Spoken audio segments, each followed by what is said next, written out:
हमारा देश भारत एक ऐसा देश है जहाँ की धार्मिक आस्था और मान्यता पूरी दुनिया में जानी जाती है।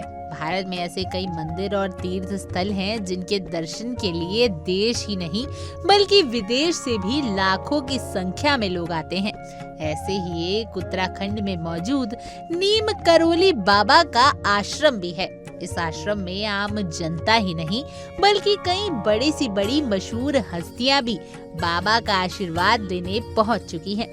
हम बात कर रहे हैं कैंची धाम की, जो उत्तराखंड राज्य के नैनीताल जिले में स्थित है।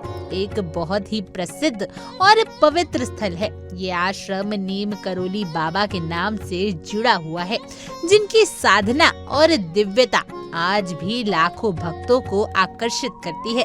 बाबा का नाम नीम करोली बाबा या फिर महाराज जी के नाम से भी जाना जाता है।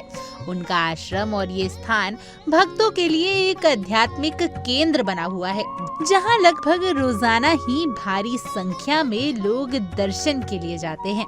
हालांकि इस आश्रम को कैंची धाम के नाम से भी जाना जाता है, लेकिन क्या आप जानते हैं कि ये आश्रम आखिर क्यों कैंची धाम कहलाता है? क्या इसके पीछे छिपा है कोई रहस्य या फिर क्या है यहाँ की मान्यता? आइए जान लेते हैं। कैंची धाम उत्तराखंड के नैनीताल जिले में स्थित एक प्रसिद्ध आश्रम है, जो अपनी धार्मिक महत्व और अद्भुत मान्यता के कारण पूरी दुनिया में जाना जाता है।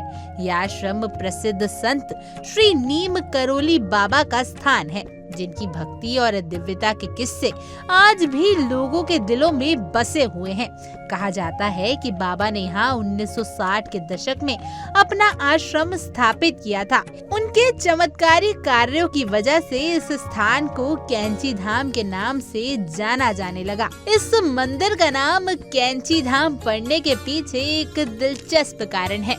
ये स्थान दो पहाड़ियों के बीच स्थित है, जो देखने में कैंची के आकार का प्रतीत होता है। इस कारण से इसे कैंची धाम कहा जाता है। उत्तराखंड सरकार की आधिकारिक जानकारी के अनुसार इस भौगोलिक संरचना की वजह से इस पवित्र स्थल को ये अनोखा नाम मिला। नीम करोली बाबा, जिन्हें उनके भक्त महाराज जी के नाम से जानते हैं, उनका जन्म उत्तर प्रदेश के फिरोजाबाद जिले के अकबरपुर गांव में एक धनी ब्राह्मण जमींदार परिवार में हुआ था। उनका नाम लक्ष्मी नारायण शर्मा था और 11 साल की उम्र में ही उनकी शादी हो गई थी। हालांकि शादी के तुरंत बाद वह घर छोड़कर गुजरात चले गए और पूरे देश में अलग अलग जगहों पर घूमते रहे। अपने पूरे जीवन काल में कई चमत्कार किए और लोगों को जीवन जीने की राह दिखाई।